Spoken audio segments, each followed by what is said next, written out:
Congressman Adam Schiff is accusing informal presidential advisor Roger Stone of lying. Schiff is the ranking Dem on the House Intel Committee and a constant presence. You always see him on cable news, not this show, however.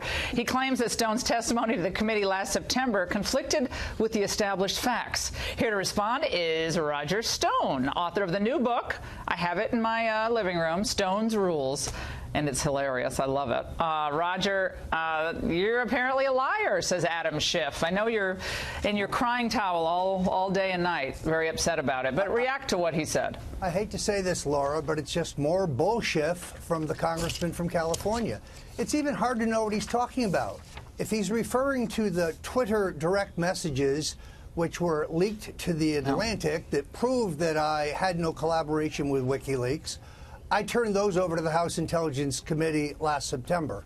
If he's referring to the emails that were cited by the Wall Street Journal that proved that I had no direct contact or source and was using a back channel, why those fell outside the precisely worded scope of the Intelligence Committee's request, a scope co-signed by Mr. Schiff himself. The real issue here, Laura, is very clear.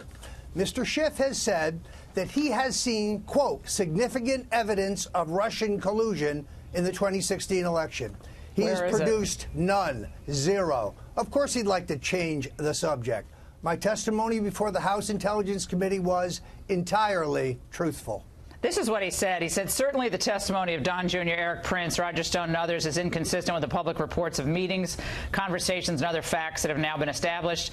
And if so, those public reports are accurate, then clearly they were not telling the truth. Don't you love how he worded it? That's like Clintonian wording. If the public reports are accurate. Yeah, well, again, I think they now, Roger, know that there is no there there. They're trying to tap it into Papadopoulos, that poor hapless figure, that old Carter Page, and he's seen his fortunes go down the tubes because of all of this. He's fighting in court. You have all these convictions of these tertiary figures, except for the deal with Manafort. That we'll see where that goes, and his associate.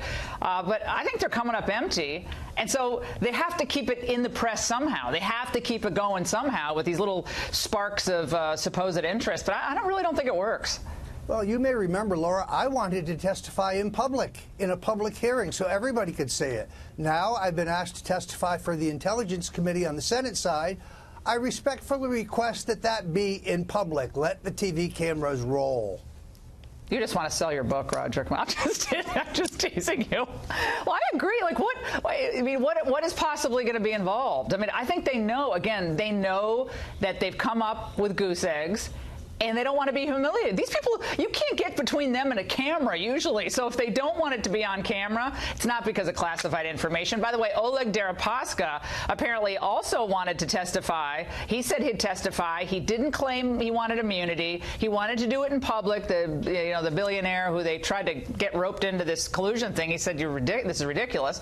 And they wouldn't have him come testify. They haven't brought that Russian lawyer in from the Trump Tower meeting, Velitsinskaya. She said, I'm happy to come. They won't talk to her. So, I mean, if these are, key figures like this lawyer, why wouldn't they bring the Russian lawyer in? It's curious. Well, look, having come up empty-handed with any evidence of Russian collusion, having come up empty-handed of any hijinks regarding allegedly hacked emails with WikiLeaks, now they want to concoct some new crime, or I should say new offense, in an attempt to get me to testify against the president. This is not only ridiculous, but it's very expensive, Laura. This threatens to bankrupt my family. I've had to set up the StoneDefenseFund.com because I can no longer bear these legal expenses.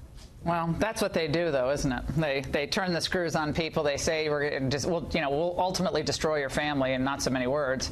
And then they get these low-level figures to say, okay, stop, I'll tell you whatever you want. And if I have to say I lied, I'll say I lied. And then they get a 1001 conviction and a plea, and then it's over. So that's how it works. That's the game that's always played. And in this case, there's a political animus involved. Roger, thank you so much.